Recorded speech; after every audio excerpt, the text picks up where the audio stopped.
I'm going to take a reading lesson this morning for the book of Genesis in the 19th chapter. If you're familiar with the Bible, you'll know that we're going to be talking a little bit about the circumstance of what happened in the cities of Sodom and Gomorrah. I'm not going to go into the depth of the situation itself, but to give you a little background, I'm going to pick up at the 12th verse here in just a moment and start reading in the 19th chapter. But to give you just a little bit of background, you know that Lot, Abraham's nephew, had separated from him, and he had moved toward Sodom, and Abraham had stayed out on the plains, and there were several events that had taken place, and at one point, Sodom had been overthrown by other kings. When Abraham heard of that circumstance, he took the men of his house and his servants, and they went out and delivered them from their capture and really rescued not only his family, but all the citizens of Sodom at the time. And so time went on, and Lot had become more and more involved, obviously, in the city of Sodom and whatever was going on there.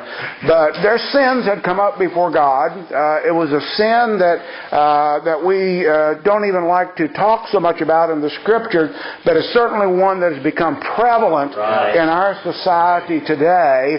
And certainly, as my dad used to say, that if God didn't somehow bring judgment upon our nation and the sins that are here in our nation and this world, that He's going to have to dig Sodom and Gomorrah up and apologize to them. I don't think that's ever going to happen, but it certainly reminds us that the abomination that came up before God brought His anger and wrath down upon that city's destruction, and it's recorded for us, I believe, and since God doesn't change, He's the same yesterday, today, and forever. If it was a sin then, it's still a sin now. That's not where my lesson is going today. But we need to take that into account because of the destruction of that city. So God had sent angels down to go and to deliver Lot and his family out of that city. The angels had met with Abraham. Abraham, if you remember, had some bargaining with them to try to spare the city. And I believe Abraham had a genuine concern in his heart for the people. Certainly had a concern for his family, Lot and his family that was there. But Abraham tried to bargain down with the angels that if they could find 10 righteous men in that city, would the angels spare the city? And they said they would. I'm sure that Abraham probably thought, well, Lot's been down there for a while. Surely he's been able to have some influence on someone, and there's some righteous men in that city. But we know the story that as the angels went there, that not only did they not find 10 righteous men, but that the sins of that city that had caused their destruction became evident and prevalent at that time, and so their doom was sealed. And so we want to pick up in the midst of all of that, after that awful night when the men of that city had tried to bring the angels out and have relationships with them. And so we'll pick up with that on the 12th verse of the 19th chapter. It says, "And as the men said unto Lot, Haste, hast thou any besides?" In other words, do you have anyone here in this city other than the ones here in your household? Son-in-law, and thy sons, thy daughters, and whatsoever thou hast in the city, bring them out of this place. For we will destroy this place, because the cry of them is waxen great before the Lord, for the face of the Lord, and the Lord has sent us to destroy it. And Lot went out and spake unto his sons-in-law, which married his daughters, and said, Up, get you out of this place, for the Lord will destroy this city. But he seemed as one that mocked unto his sons-in-law. As many, when we try to warn them, they just think that we're crazy. That's what they thought of Lot. That isn't really going to happen. They didn't listen to him at all. It says, And when the morning arose, then the angels hastened Lot, saying, Arise, take thy wife and thy 2 daughters which are here, lest thou be consumed in the iniquity of this city. And while he lingered, the men laid hold upon his hand, and upon the hand of his wife, and upon the hand of his 2 daughters, the Lord being merciful unto him. Notice that. The Lord was merciful unto him. And they brought him forth and set him without the city.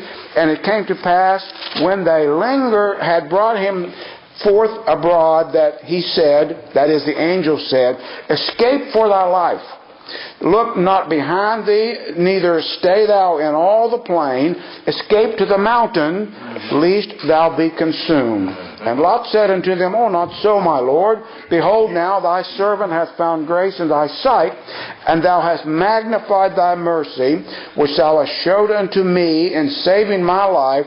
And I cannot escape to the mountain, lest some evil take me and I die. I've always tried to understand that, and I don't know that I fully do, but it seems as though that Lot was truly fearful that between the city that he was escaping from and the mountain, the plain laid in there, and he was worried that the destruction of the city might overtake him, and so he was looking for another place of safety that was perhaps a little bit closer. And so he says, Behold now, this city is near to flee unto, and it is just a small one. O let me escape thither. Is it not a little one, and my soul shall live? And he, that is the angel, said unto him, See, I have accepted thee concerning this thing also, that I will not overthrow this city for the which thou hast spoken, just as Abraham had spoken for Sodom, but the iniquities of Sodom was so great and there were none righteous there, the judgment of God came upon that. But because of Lot's pleading, they spared the city of Zoar, and he escaped there. And it says, Haste thee, escape thither, for I cannot do anything till thou be come thither. Therefore the name of the city was called Zoar. Now, obviously most of us can imagine what it would be like to be fleeing for your lives. And that would be the thought of my message this morning, is run for your life. That's really what the angel said to Lot and his family. If you look at it in some of the newer versions, the Amplified Version, and some of the newer versions, that's the way it translates it. Run for your life. Haste sounds a little bit weak compared to what they needed to do. They needed to make an all-out effort to flee for their lives and get out of there. If you'll allow me to relate a little story to you, on December the 8th of 1972, my wife had just turned 23 the day before, and we were planning on going to a company gathering on the following day, on the 10th. But on that morning of the 9th of December in 1972, we didn't have any children. We'd been married for 3 years, I guess, at that time. And I worked for a chemical company. And I went in that morning. It was a cold, rainy morning. As I went in that morning, there was a smell in the air. That was not uncommon in a chemical plant. And it was a large plant. There was over 800 employees there at that time. And I worked there as an analytical chemist. And I went in that morning. There was a strange odor in the air. And I recognized it. We were making the unit that I worked in. You need to imagine this. This was a building that was about 50 yards wide and about 100 yards long. It was 3 stories tall, and the concrete walls were 3 foot thick. It was built right after World War II, and because of all the bombings that had taken place in World War II, this plant was constructed to withstand bombing if necessary. And so there were about 8 or 10 of these buildings scattered around this huge site. And the one that I worked in, we were called a specialty chemicals, because we made all different kinds of chemicals. This morning in one of our reactors, we were making a product called NDPA, which was a rocket fuel stabilizer. If you remember back in the early 70s, we were still in the thick of our space program, and so we made rocket fuel stabilizers that went into the rocket fuel. Well, that morning, I guess it was about 9:30 that morning. Usually, about that time of the morning, I would take a break and I would go down to the first floor. The laboratories were all on the second floor, and I would go down to the first floor and go back to the chemical engineer's office, who were friends of mine. I'd gone to school with them. One of them had married my wife's best friend in high school, and we were close not only at work, but we were close socially as well. And normally at that time of the morning, I would go down to their office and we'd have a cup of coffee and take a break together.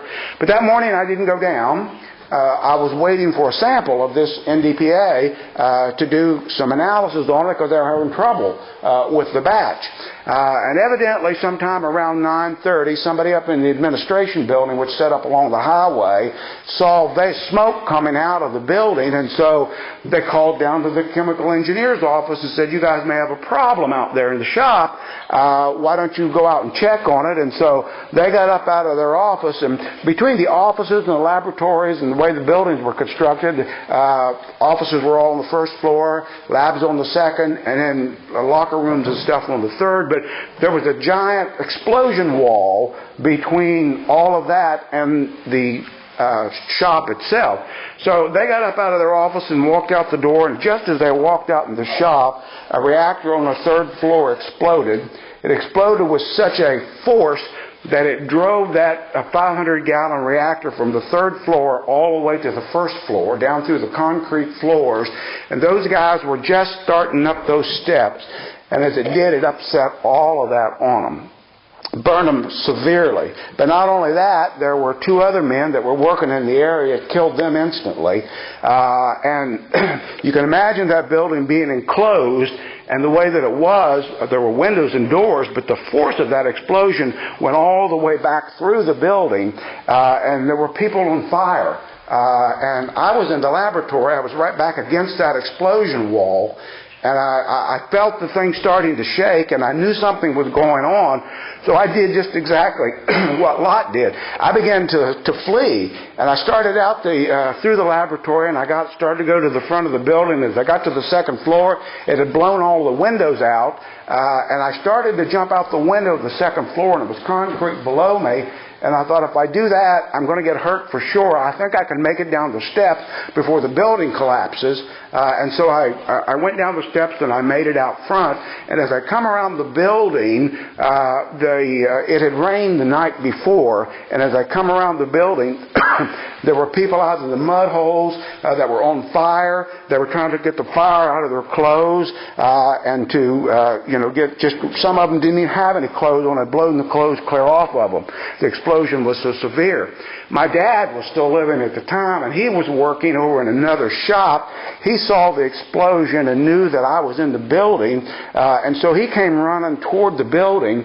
And as he come running toward the building, one of these engineers, they had him out in a big mud hole out there trying to get the fire out on him, and they managed. Dad stopped to help get the fire out on this engineer before he came over to see if I had survived. And of course I had made it out of the building, which had relieved him obviously of a lot of stress as well. But the point that I want to make in all of this was we had no warning.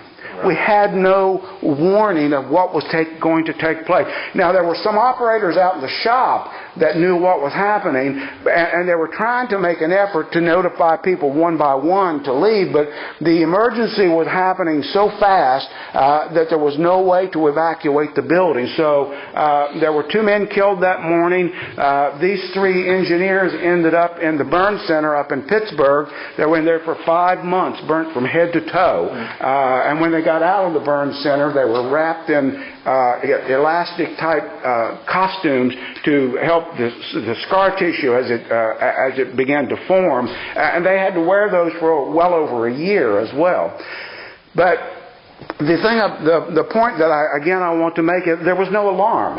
Had there been an alarm, perhaps some of us could have escaped. Perhaps some of those that were injured would not have been injured so badly. Well, this woke the company up. to the fact that they needed an alarm.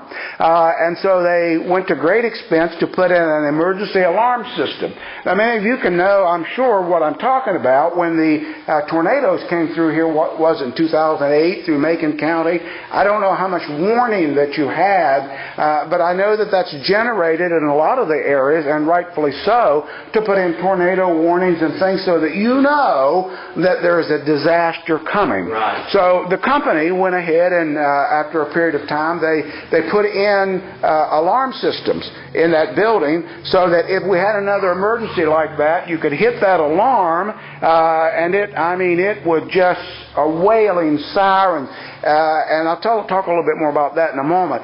But they did address the issue of putting an alarm in there.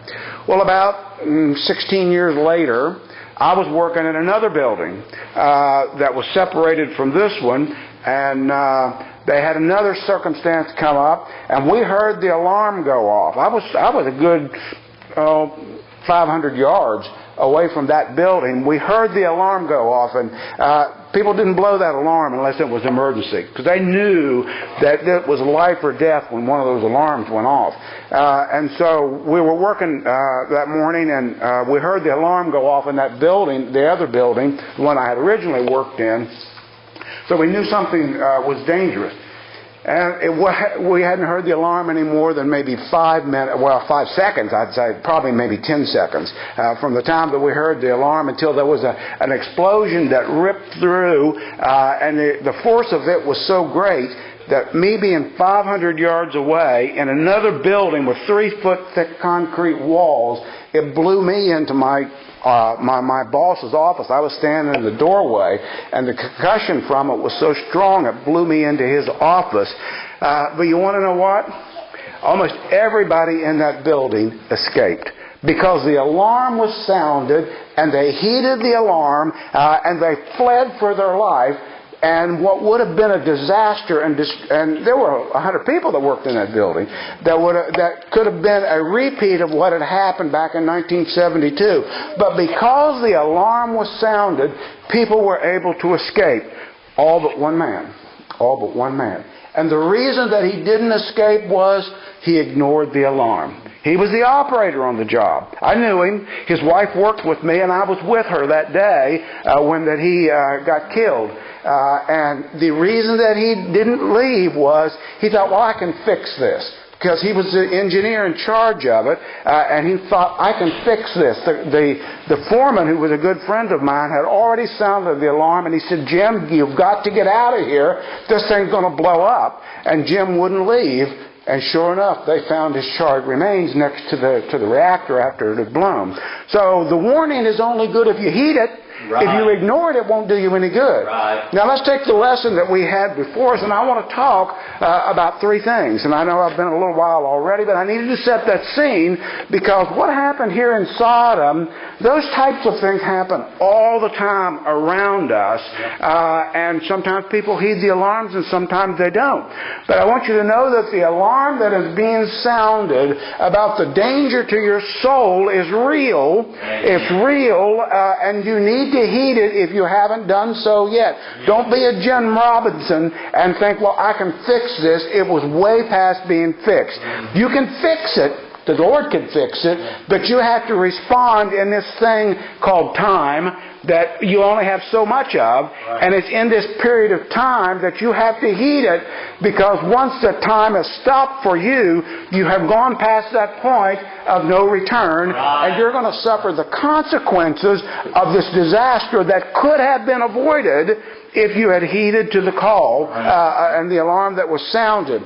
Now, the first thing that I want you to notice is that the alarm itself is at the mercy of God. He doesn't have to do that. Right. Our company did not have to invest all of this money in, and it was expensive to put this alarm system in. And so, as it tells us here in the scripture that we read in the 16th verse, as the angels are talking to Lot, it said that God had been merciful to him. God has been merciful to him to allow him an opportunity to escape. God is being merciful to the human race to allow us an opportunity to escape the impending disaster that is upon this world. And it is coming. It is coming. We don't know when, but it is coming. You don't know how much time you've got. Most of us think, well, I'll live to be at ripe old age, or maybe I'll live to be, I'll take care of this when I get on my sick bed and some time has passed. But we know how quickly the things can change. None of us would have thought last year at this time, perhaps we might have had an inkling, but none of us would have thought of the devastation of this COVID that has swept through our nation and through the world, and that we would be so engulfed in it. We don't think these things. We don't know those things. But God mercifully provided an alarm to Lot and his family. And so the alarm that's being sounded, even today, all over pulpits, all over the radios, wherever that the gospel is being preached, is an alarm that's being sounded thanks to the mercy of God, because it's not God's desire that any should perish. Right. But it's God's desire that all should come to the knowledge of the truth and be delivered from this impending disaster that is coming. And so not only is it at the mercy of God, but I want you to understand that it was motivated by love. It was motivated by love, but it didn't come without a cost. It was a cost to God the Father as He had to send His Son into this world in order to provide the way of escape. Because there would be no way of escape had not the Son come into this world, taken upon Himself the nature which we have, lived down in this swamp that we hear about, and it is a swamp. Imagine that what this place is like. Imagine what Sodom was like compared to the holiness of God, compared to the purity of heaven and the place where God dwells, where the angels are and where everything is perfect and there's only goodness there and God's glory is there. But yet Jesus left all of that behind to come down in the midst of all of this swamp and misery so that He might provide a way of escape for us. So there's been a high cost. There's been a high cost for a way of escape for us and for an alarm to be sounded. The Holy Spirit has constantly dealt with the hearts of men to try to persuade them. He's been doing that since the beginning of time. It was the Holy Spirit during the times of Noah that pled with men, because God said, as He looked down and He saw that men's hearts were continually upon evil, He said, "My Spirit shall not always strive with men." Now that tells me that God, by His Spirit, has been striving with the hearts of men since the beginning. Amen. He's still doing that today. He's still doing that today. I guarantee you that if you hear the alarm whatsoever, that God will use that alarm by His Spirit to strive with the hearts of the lost to convince them that they need to seek a way of escape. And so all of this is at the mercy of God. And I'm so thankful that God is merciful. I'm so thankful that He is kind and generous and loving, because without that, there'd be no hope for any of us. We would all perish, and rightfully so, because that our hearts are continually upon evil. There's none righteous, no, not one. We are all at odds with our Creator, and He has every right to destroy us in the flames of hell and to bring that judgment upon us. But He doesn't want to do that any more than He wanted to do it to Sodom, but He found no righteous men there. And so we find that it's God's mercy that delivers us from the danger that is there. But again, remember, it's not without a cost. Now let's talk a little bit about the alarm. That's really what I wanted to get to. Let's talk a little bit about the alarm. First of all, it suggests that there is an imminent danger. Now, I've got an alarm set on my phone and my iPad that for storm alerts. But you can tune that thing, and it can wake you up in the middle of the night for a possible thunderstorm. I don't want to woke up in the middle of the night for a possible thunderstorm. I got mine set at a pretty high level. And if it goes off, then there's something impending. There's something impending. And that's what a real alarm is supposed to do. It's supposed to tell you that danger is imminent and something is about to happen, and to get your attention. It's got to get your attention. The alarm has got to have a sound of its own that's separate from everything else, so that it doesn't get lost in the humdrum of all the noises around us. That's why there's a gospel, which is that alarm as it's being preached. It's got to be preached strong. It's got to be preached in truth, and it's got to be preached in power, so that it's sounded above the fray, that it's sounded above what society thinks is religion, what society thinks that God requires of us. We've got to preach that except men repent of their sins, they will perish. Not that God is a Santa Claus that's going to eventually let everybody have a happy place and a happy ending. We've got to preach the truth, and we've got to sound the alarm. It's got to have a distinct sound in it, so that the hearers can recognize it. Because what needs to happen? They need to be awakened out of their slumber. And we're all asleep. We all think things are going to continue as they always have been, and nothing's going to change. So the alarm has got to be it's got to be loud. It's got to be distinct. It's got to be relentless. It's got to be relentless. Now, that's the thing I remember about the alarm that morning. Even after the explosion, the alarm was still going off. That second explosion, even after the explosion, the alarm was still going off. The fire bells were going off. So the alarm has got to be relentless. We've got to continue to preach the gospel, even if it doesn't seem to awaken those that we're concerned about. Brother David helped my son in a revival this past summer. I've got two grandchildren that were on the altar in that revival. I've got another granddaughter. I was hoping might be here this morning. They go to Maple Grove. I know she's been here before. We've got 3 grandchildren that have acknowledged that they're lost. We've had 2 that have been saved, and we've got some other ones that haven't come to an age of accountability yet, but they will. If God is merciful and allows them to mature, they will come to an age of accountability, and the alarm needs to continually be sounded from generation to generation and constantly. And we've got to continue to do that. Even if it seems that nobody's listening, our job is to sound the alarm. It's to sound the alarm. The angels did their job. They came down there and they notified Lot and his family and told them to get out. And when they got them out of the city, they said, "Now run for your life." I suppose they could have transported them somehow magically to safety, but they had to put forth some effort and show some trust in the word that had come to them by these angels. And so they needed to respond to that alarm, and so the alarm has got to be distinct, and it's got to continue so that those that hear it can respond to it. Now, another point that I want to make is that the alarm and the danger is to all that are involved. Now, that morning, back in 1972, there were a great number of people in that building. We had many that had college education. We had engineers. We had managers. We had PhDs in the lab. And we had what we called W-2s, which was the workers that had just come online and were starting to work their way up. They were just laborers.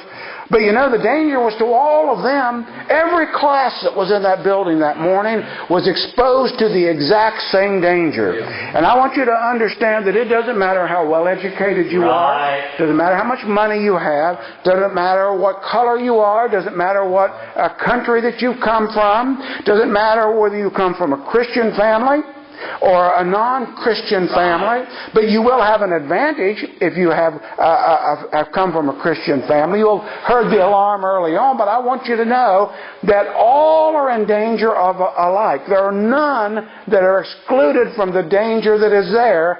Every soul that sinneth must die. And we're none of us that are free from sin. We inherited that from our father Adam. And so the danger is to all. That's one thing that makes it easy, I think, for us preachers as we go out to preach is we don't have to try to figure out who to preach the alarm to because it affects everyone. Right. Everyone needs to hear the same alarm and everyone is in the same danger. And you make a mistake. You make a mistake if you think, well, I've been a good person. You may be a good person by your standards or by the standards of the society in which that you live, but you want to notice the society keeps moving the goalposts. They keep changing the standards to measure by. That's why God gave the Ten Commandments, not to make you a good person, but to make you know what the standard was. The standard was compared to Him and what His perfection, and we've all come short of that standard. It was a measuring stick, if you will, just like you take a yardstick as our kids are growing up, and we measure how tall they are. That's what the law was intended to do. It was to give us to something to measure our goodness by.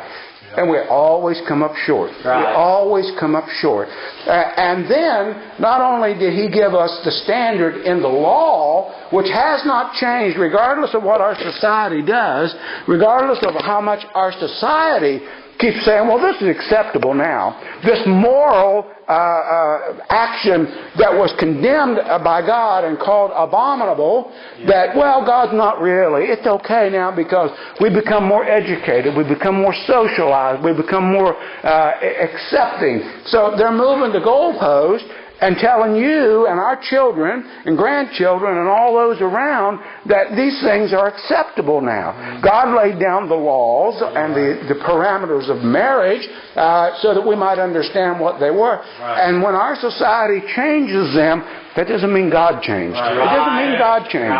It just means that they have allowed you to measure yourself to an insufficient standard. And if you do that, you will come up short. And not only did He give us the law, when Jesus came into the world, He became the living Word that we might see the perfection of God in His life, day by day. Every day that He walked among us, every day that He reacted and interacted with the people, not only did He uphold the standard of the law, the moral law as written, but He lived it out before us so that with our eyes we could see how that law should perfectly be carried out in the life and person of Jesus Christ. If you want to know God, and everybody wants to know God, Moses wanted to know God. He wanted to see God. He said, God, let me see you. God said, hey, Moses, you can't look upon me and live. My glory is too great for you to be able to look upon and remain alive. And He said, so I'll put you in the cleft of the rock and I'll pass my afterglory, just like a little glimpse of my glory before you. And so Moses desired to see God. He wanted to see what God was like. He understood the law. He'd been given the law. He understood much of the character of God, but he wanted to see Him. I'm here to tell you this morning, you can see God in the person of Jesus Christ. In the face of Jesus Christ. That we can behold the glory of God in the face of Jesus Christ. And so there's no hidden information. Everything is out there for us to see. I got to move on before I run out of time here.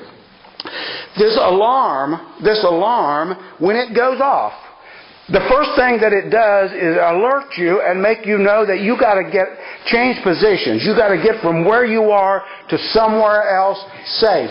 How do you know where to go? How do you know where to go? Now, most places have an evacuation procedure. If you work in a building or an office somewhere, schools, they have fire drills that they tell you to go assemble here or go assemble there. We did those same types of things. And so it's evident that you must have an appointed place to go where that it is safe for you to be there because of the danger that you're in. And we find that Lot had an appointed place. The appointed place was where the angels told him it was safe to go. They told him to go to the mountain. He said, well, I'm still in danger if I go through there. Would it be all right if I go down here to this little city? And the angels said, okay, we'll make that safe for you, but you've got to get there because we can't do anything until you're safe.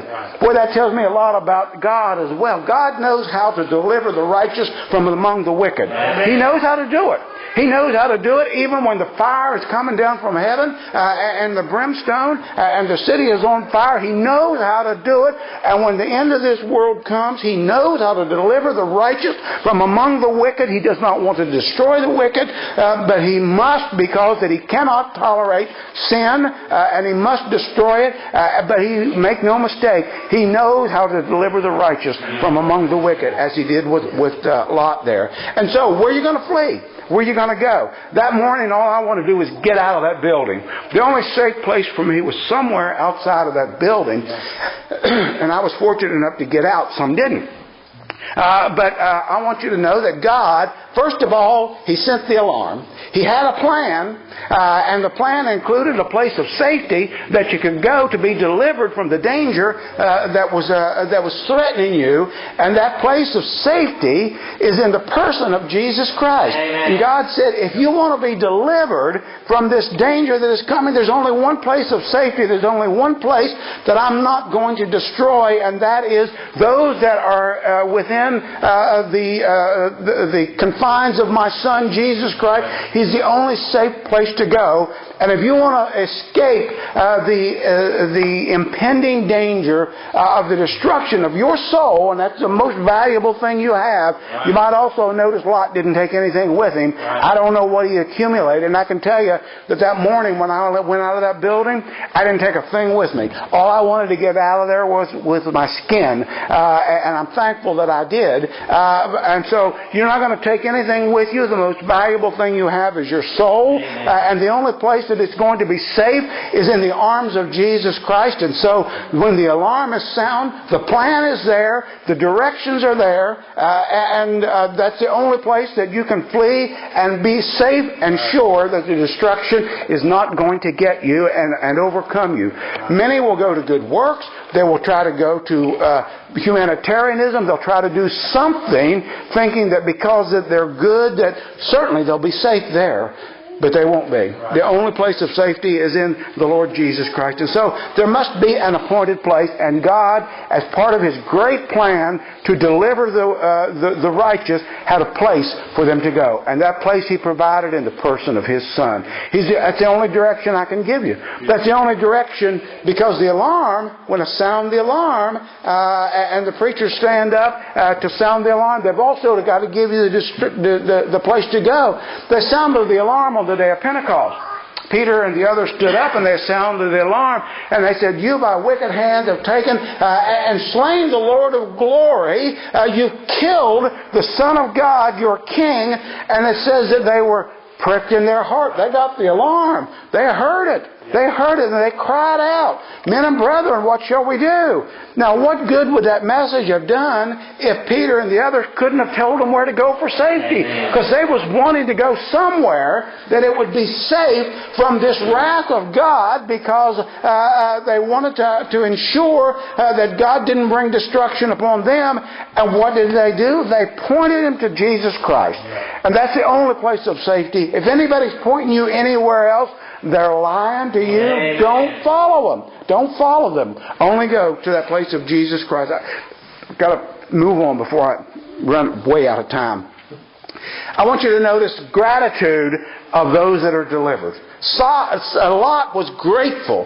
He said, you've been merciful and kind to me. He said that to the angel. I thank you. God's been merciful to deliver me from this destruction. And those who have been delivered, I believe that there's a gratitude for that safety that they have, which wells up in them, which makes them desire to go back and deliver others. Yeah. How many times have we heard the story of people who have gotten to safety, but from their position of safety, they've gone back in and tried to deliver others out of that condition that they were in. Lot had gratitude. I believe that every person that's been saved has a desire, and if you don't, you should, have a desire to make sure that the ones who are still in danger hear the alarm. Not just our children, but our neighbors, and even those that we may not know. They're in just as grave a danger.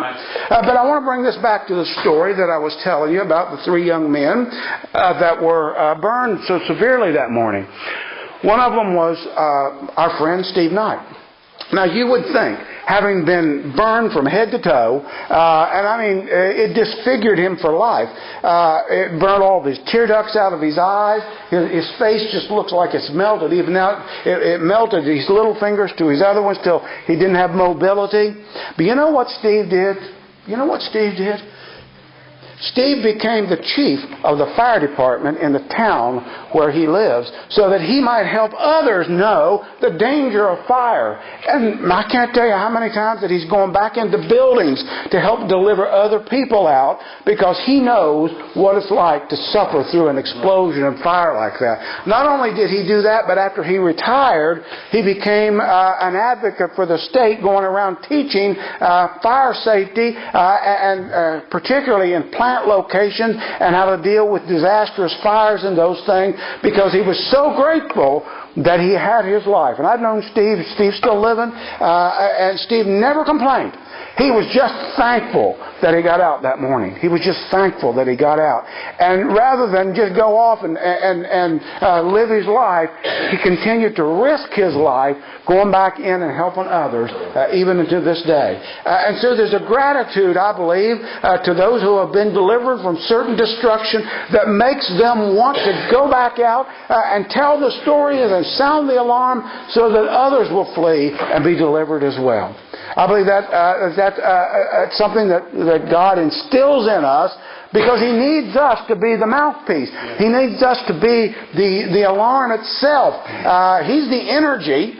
He's the energy that activates it, but we have to be the vessel that He uses to go out to carry that alarm to the rest of the world. And so, that's the message that I'd like to leave with you this morning. I don't know what your soul's condition is.